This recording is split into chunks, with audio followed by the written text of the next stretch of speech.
Hi everyone, Sean here from Attack Panic. In this lesson, I'm going to discuss the formation of anxiety. This is important foundational information for you, whether you suffer from GAD, OCD, PTSD, panic attacks or phobias. So please take the time to watch the whole lesson. A basic understanding is all that you need here.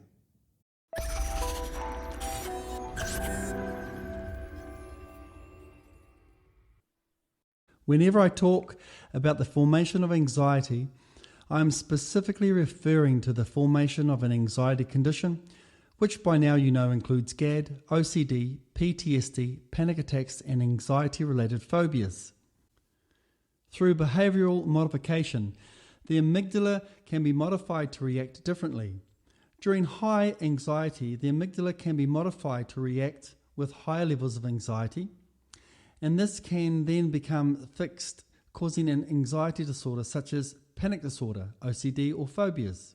Similarly, those with anxiety conditions can, through a structured program, modify the inappropriate reactions of the amygdala in order to return it to a more appropriate level, thus eliminating the anxious symptoms associated with the disorder.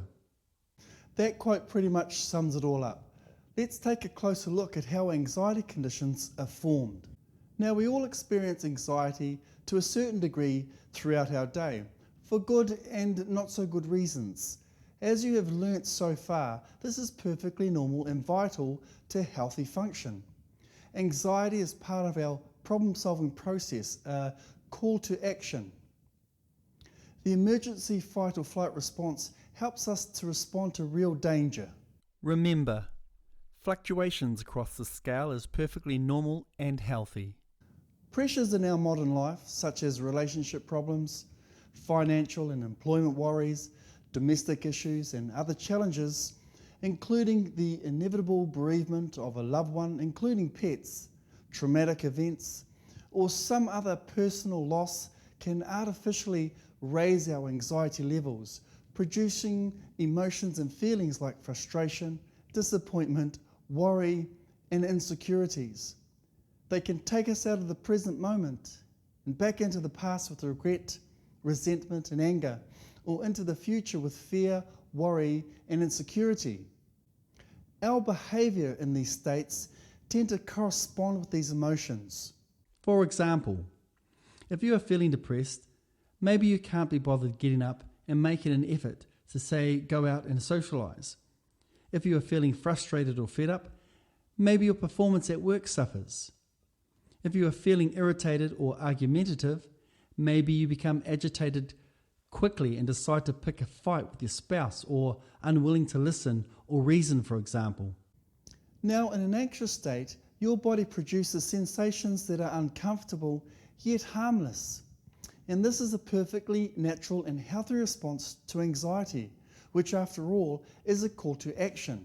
Depending on the level of anxiety, these sensations can manifest as an underlying irritation, agitation, feeling uneasy, unwell or lethargic, interrupted sleep pattern, exhaustion, headaches, numbness, sweaty and clammy palms, tightness around the chest and increased heart rate, and so on. Now, for the most part, we are able to maintain a healthy balance between anxious and non-anxious states, rest and activity. When we experience anxiety, we generally deal with the situation caused the anxiety appropriately. Or if it is an ongoing pressure like work stress, we are able to balance this demand with activity that promotes relaxation and calm, and we are able to bring our anxiety levels back down to normal, healthy levels, like say between 3 and 4. We all have different ways of doing this: sleeping, physical exercise, mind and body relaxation techniques, religious or spiritual practice, spending time in nature, taking a vacation, or engaging in a hobby, to name but a few. Yes, of course, this is part of the highs and lows of life that we all have to deal with. The problem arises when we get stuck in the anxious state and we are unable to come back down to a normal, healthy, life-sustaining, non-anxious level. As this anxious state, or let's say behaviour, is practiced, The brain forms new neural pathways and associations. Through repetition, these pathways and associations become deeper and deeper ingrained, and a habit is formed. The subconscious rewires itself, accepting this behaviour as perfectly normal. Through operant conditioning, an anxiety condition in the form of GAD, OCD or PTSD has been formed. You learned all about operant conditioning and the learning process in an earlier lesson, didn't you? We are all very unique and very different beings, and as such, high anxiety can affect individuals in different ways. The anxiety scale or spectrum is very wide, ranging from shyness, mild anxiety, all the way up to extreme panic attacks and phobias. But it doesn't matter where you sit along this scale or how anxiety affects you. If your behaviour is preventing you from doing things that you would normally be able to do, if you are behaving anxiously, experiencing the sensations of anxiety or fear in situations that are totally inappropriate, then you have an anxiety behavioural condition that requires removal. High anxiety can cause havoc with your nervous system, sending impulses out to every nerve ending throughout your body, organs, muscles, and skin, creating tension and restricting blood vessels and nerves, causing all those horrible sensations as described earlier. Other nerve-related sensations experienced by sufferers include numbness, pins and needles, cold and hot flushes, all very nasty and horrible experiences, especially when you are unaware of what and why this is happening. Depending on the severity of your condition, high anxiety may be affecting your life at varying degrees, from just a mild background irritation to the point where you are beginning to restrict your life. The activities that you once participated in, you now steer away from. The places that you once frequented, you now avoid. All the things that you used to enjoy have now become uncomfortable. These sensations cannot harm you. They never have, and they never will. They are just nerve impulses that you are creating through your habitual anxious behaviour. You are in control of how you choose to react to these sensations. You can and will learn to ignore these sensations and move forward with your life, relearning new non-anxious behaviour, resetting the baseline level of anxiety stored in the amygdala back down to normal levels, thereby removing all the associated sensations of anxiety. Direct behaviour, in this case non-anxious behaviour, is the only way you can reset the anxiety levels stored in the amygdala. Medication, therapy and counselling cannot reset the anxiety levels and cannot remove a habitual behaviour. Only good old-fashioned legwork, actual behaviour, can do this. Exercise. Pause this lesson and spend the next 5 minutes contemplating and making a list of all the things that you used to do without any difficulty, but now you tend to avoid. If you completed the Getting Started module, you would have already completed this exercise, so you may wish to review your notes. Draw on your own experiences and you will see the truth in this lesson. We'll drill right down into how your specific condition affects you and your behaviour in the next lesson. All lessons if you are affected by more than one of the anxiety conditions. Your baseline normal anxiety levels have now been reset to a new normal level at say 6 to 8. Your new normal threshold produces more anxiety, which further fuels anxious behaviour, reinforcing this bad habit even further. If left unchecked, the cycle will continue and the anxiety condition will get worse. The brain will assume that producing more anxious symptoms is perfectly normal, and anxiety levels reach a peak. At this peak, the fight or flight response is activated, triggered by normal, everyday situations that do not warrant such a response. This is an extremely uncomfortable, horrible and fearful experience for the sufferer. Because there is no real threat or danger that warrants such an anxious response, this false activation of the emergency, fight or flight response is experienced as a panic attack. Panic attacks are the extreme manifestation of high anxiety, triggering the emergency response at really dumb times. During panic attacks, you not only focus on your bodily sensations, but also become preoccupied with what will happen next. The sensations experienced during panic attacks and phobias are similar to those experienced with an anxiety condition, but at a more intense level, and include, but not limited to, the following changes in your body: increased or irregular heartbeats, stomach cramps, tightening and pain around the chest, which may feel like a heart attack, difficulty in breathing, headaches, dizziness, hot and cold sweats, feelings of confusion, depersonalization, derealization, stiff jaw, neck and shoulders, difficulty swallowing, dryness in the mouth, which may cause nervous coughing, skin rash, clammy or sweaty hands, shaking, tremors, difficulty concentrating and talking. These sensations, although extremely uncomfortable and distressing to the sufferer, are perfectly normal in response to danger and are completely harmless. They have never harmed you and they never will. Horrible, yes. Harmful, no.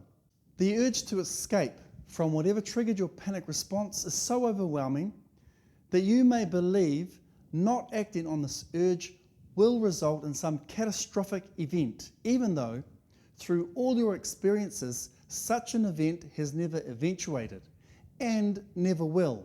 You follow the urge and escape from the panic-provoking situation. You consciously send the message that the danger has passed. The subconscious picks this up loud and clear and stands all systems down, turning off the emergency response. Consciously, you are a bit beaten up. You are left feeling a bit shaken and probably preoccupied with what just happened. To protect yourself, you constantly monitor your bodily sensations and focus on what-if scenarios. This is the start of anticipatory anxiety, which we will be covering at length in an upcoming lesson. This is the development and manifestation of panic attacks, which may also develop into phobias, which is the fear of having a panic attack when exposed to a certain situation. Here's how that happens.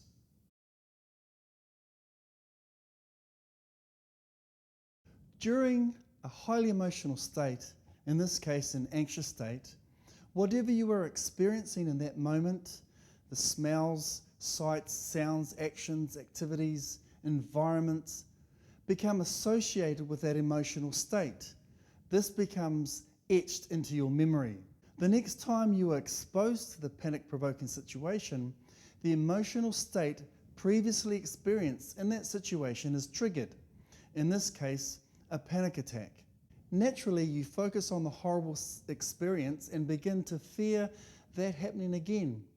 You may even become preoccupied with worrying and what-if thoughts. If this experience is repeated several times over, you can become conditioned to panicking. You have trained yourself to react with anxiety or fear. You have trained yourself to panic. At this point, you fear having a panic attack when exposed to the panic-provoking situation. Note that the situation itself offers no real threat or danger, and as such does not warrant such a response. You modify your behaviour and begin taking steps to protect yourself from panicking, like avoiding the situation altogether. You have now developed a phobia, the fear of having a panic attack when exposed to a given situation. I'll go into this in more detail in an upcoming lesson, but it is important to point out here that the sufferer does not actually fear the situation or environment which triggers an attack. The sufferer fears the sensations themselves, the horrible and uncomfortable sensations of fear. The sufferer doesn't actually fear the queue, the crowd, the lift, the boss, or whatever triggers an attack.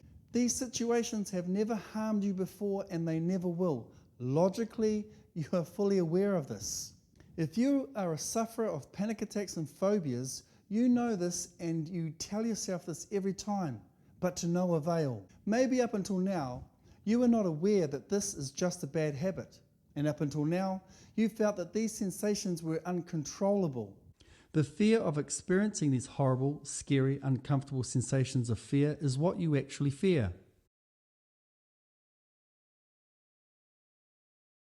All these anxious sensations are not only very scary, but also extremely horrible and uncomfortable. You are completely unaware that this is just a bad habit, and you are left feeling absolutely helpless as these horrible sensations are triggered seemingly automatically and instinctually. This begins yet another vicious cycle as you adopt coping and avoidance strategies and techniques in order to control the anxiety-provoking, situational or environmental triggers. Coping strategies and techniques, along with other safety crutches, are based around conscious, fearful and resistant thoughts which further exasperate and reinforce to the subconscious mind that the threat is real and therefore you need protection by preparing you for fight or flight. They are called coping strategies and techniques as that's all they will ever do, help you cope. They will not make you better because they only address the effect of an anxiety condition, anxious sensations. They don't address the cause, which is an underlying anxious behaviour, which is producing the horrible sensations. More on that in an upcoming lesson. Below are a few examples of coping strategies, techniques, and safety crutches that sufferers use to keep them safe. You may recognise a few. Sitting up against the wall in public or crowded places like a cafe, for example, so no one can approach you from behind, as is the case for GAD, PTSD and panic attack sufferers. Avoiding leaving the house, in the case of sufferers of agoraphobia and even social phobia. Avoiding standing in a queue, it's a thing. This includes sufferers of GAD, PTSD, panic attacks. Avoiding driving, in the case of sufferers of specific phobias such as driving. Avoiding going to social gatherings, and if you do go, you have excuses why you might have to leave or you are close to an exit, including GAD, panic attack and social phobia sufferers. Taking medication, that's right, for all conditions. Obsessive and inappropriate rituals like cleaning and processes in the case of sufferers of OCD. Think about how your anxiety is affecting you.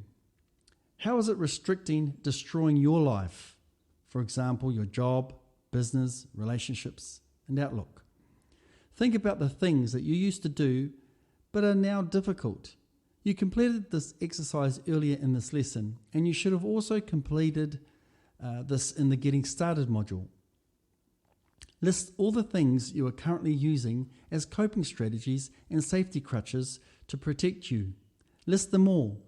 They could include stuff like avoidance techniques, staying home, medication, planning excuses and exit strategies, fretting over the upcoming event, sitting in a certain spot or position so you can escape easily. In the very near future, you will learn to notice and become aware of when you are about to use one of your safety crutches, bringing this to your attention, your conscious attention, and you will make a conscious decision to say, fuck it, no more running. And of course, you shouldn't be able to do this right now because this is only Module 2, Building Blocks 1. But you will very soon when you understand the truth behind what's going on. And you have built up your faith and belief and trust in me as your coach and yourself and your ability to do this. You will notice a lot of the coping strategies above involve avoidance. That's because avoidance works, obviously. Avoiding the panic-provoking situation will stop you from panicking for sure in the short term. But in the long term, it will make you worse as you start to restrict your areas of life around your fears. Medication and avoidance are the most effective coping strategies. They work, but at a cost. We'll cover this in more detail in later lessons. Now, Just as the emergency on response is vital to our survival, so too is the emergency off response. The subconscious will not let us panic forever. Eventually, in order to maintain that healthy balance I referred to earlier, the subconscious will turn the emergency switch off, bringing us back down to normal, even if you are still in the middle of the panic-provoking situation. There is a valuable insight here. If you did absolutely nothing, your subconscious will eventually turn the emergency switch off. The subconscious will always seek a healthy balance if we consciously get out of its way. Over the years, I experienced this on many occasions. No doubt you will have too. Unfortunately though, for many years I was unaware of this insight, along with the understanding of what was happening habitually. My panic actually worsened. Here's a typical experience during my suffering. While running a departmental meeting at Toyota New Zealand, I noticed the old familiar uncomfortable sensations building up from out of nowhere for no reason at all. The tightening of the chest, the dizziness, the trembling, the difficulty in concentrating, racing heartbeat, dry throat and clammy palms. The more I focused on them, the more intense they became. I began worrying about them, and they soon worsened. I tried to stop them with coping and breathing strategies that used to work, but now didn't. I tried everything, but couldn't stop the sensations. The harder I tried, the more fearful and helpless I felt. This, of course, intensified the sensations through my fear. The subconscious, of course, picked all this up and set about protecting me by flipping the emergency fight or flight response. I had a full-on panic attack in front of the entire department. It was horrible. Turns out no one really noticed. Interesting, eh? I had an overwhelming urge to escape, but I couldn't. There was nothing I could do as I was in the middle of reporting. At that point, I just gave in. I made a decision just to get on with it. What other choice did I have? As soon as I made that decision, I felt totally different. The sensations were still present, but the feeling of panic just disappeared completely. I was elated. My super confidence and enthusiasm returned, and the rest of the meeting was a breeze. I totally forgot about the sensations. I can't even remember when and if they subsided. After that, I was on a high. I thought I had cured myself. I didn't know how, but I thought I was cured. I was back to my old self. But to my horror, a few days later, I'm sitting among friends, minding my own business, when I notice these sensations in the background again. My thought process went something like this. Wait a minute, why is this happening? I thought I could control this. Now what do I do? What did I do? I know I did this. Oh no, that didn't work, but it did before. If it doesn't work now, what will? Why did it work before and not now? How do I stop these responses? I can't stop them. Oh my God, when will this stop? How do I stop it? What's happening? What am I going to do? Here it comes. Oh no, I just have to get out. I've got to get out of here. So because I had the ability to escape, I did. Sure, the sensation subsided, but this left me feeling in an even worse state than ever before as I began believing that I was incurable, helpless, that no matter what I did, panic would always beat me. Running from the situation reinforced to the subconscious mind that the emergency response was required to protect me. Here are the insights or aha moments that I didn't understand then, but do now. If I remained in the panic-provoking situation and gave in to the panic, non-resistance, the subconscious would figure things out and return me back to a healthy state. I didn't realize I was inciting the panic response with my conscious fears. The anxious sensations appearing up from nowhere were the result of an underlying anxious habitual behavior. It is a record playing automatically in the background. Disempowering panic attacks is one thing. However, it won't necessarily prevent the anxious sensations from reappearing again. This can only be done through changing the record by replacing anxious behaviour with new non-anxious behaviour. Therefore, anxious sensations were to be expected until I changed the record, playing in the background. You have programmed your subconscious mind with anxious habitual behaviour, which, in some cases, develops into panic attacks and phobias. You cannot control or stop something servicing that is happening automatically. You know this as you have been attempting to control your anxiety and panic without success. Anxiety and panic need fuel to survive, and they get their life-sustaining source through our conscious reaction towards the anxious sensations. Our conscious attitude and beliefs we choose to hold towards anxiety and panic is the fuel that keeps this bad boy alive. At the moment, you feed your condition consciously with an attitude based around resistance, fear, avoidance, constant monitoring, and worry. The habitual anxious behavior is not the problem. Your conscious attitude is. If we consciously get out of the way, the subconscious will do its job perfectly. It will maintain a healthy balance between rest and activity. It knows exactly what to do. If there's a real threat, it will do what it has to do. If there's no threat, it will do what it has to do.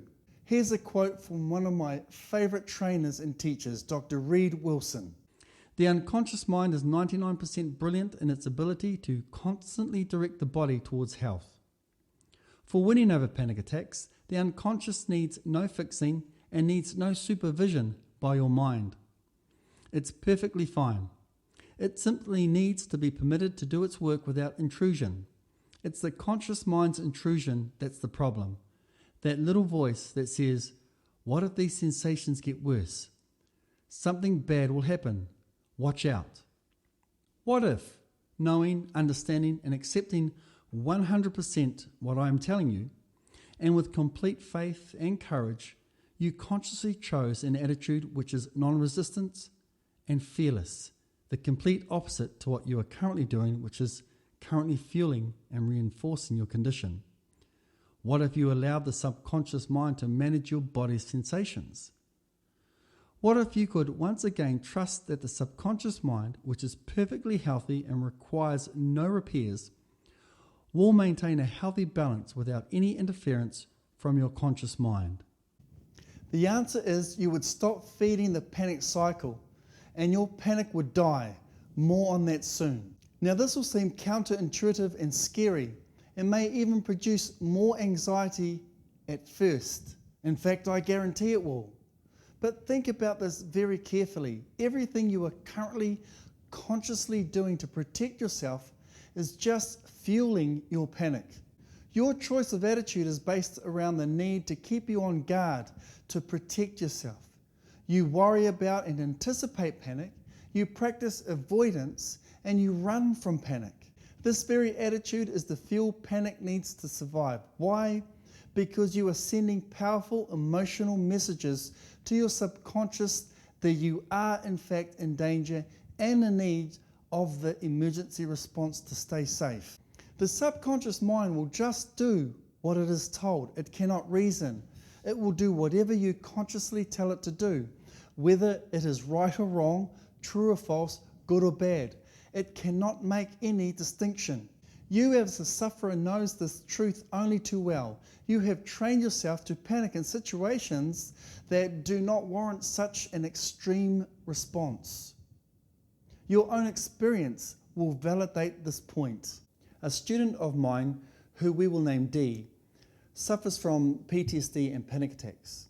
So when he goes into public places, like a cafe, he has to sit up against the wall with his back facing the wall and in a spot where he can escape in a hurry.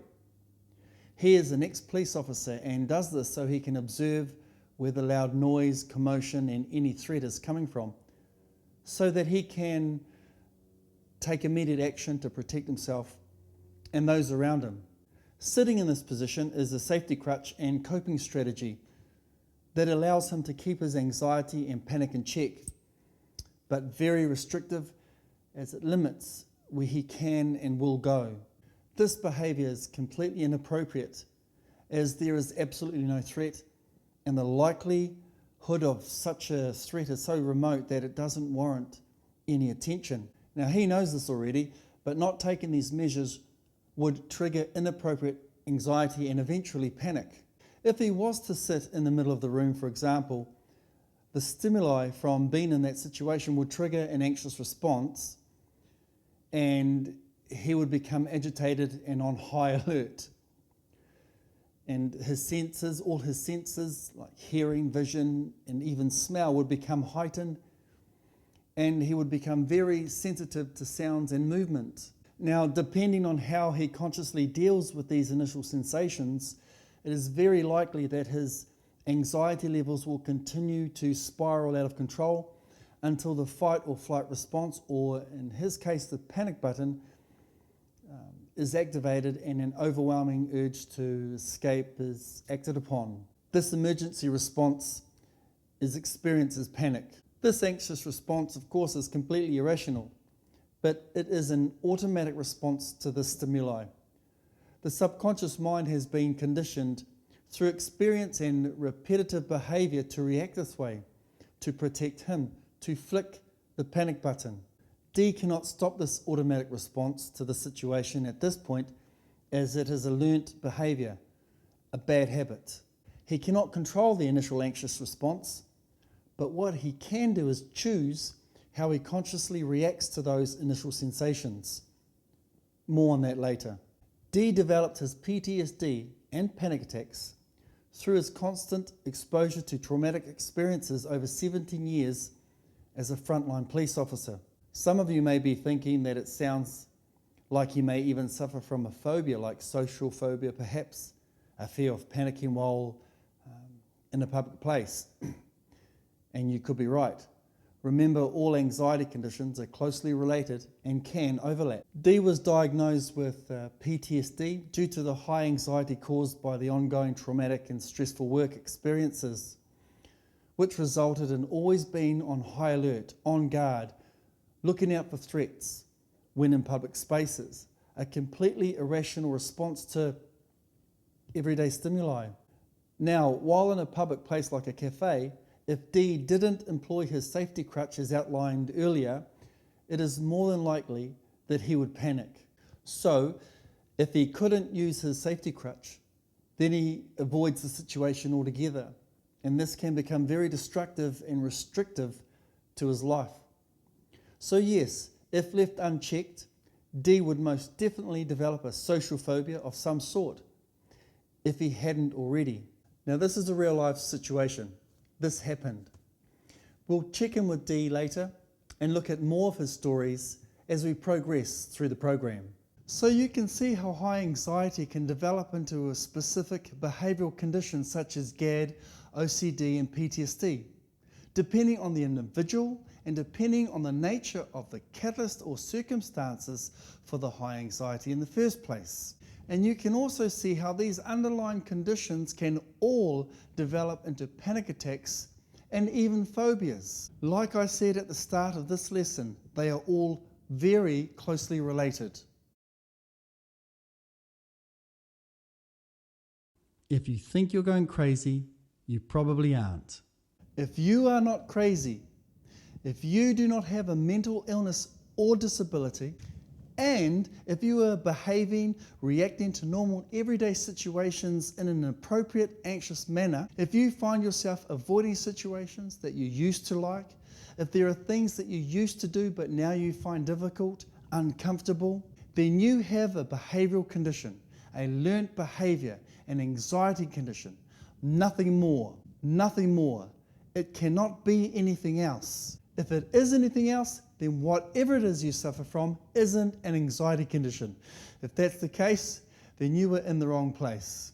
The hows, whys, and when you developed an anxiety condition, the catalyst that triggered your high anxiety in the first place doesn't matter and doesn't need fixing, and in fact can't be fixed.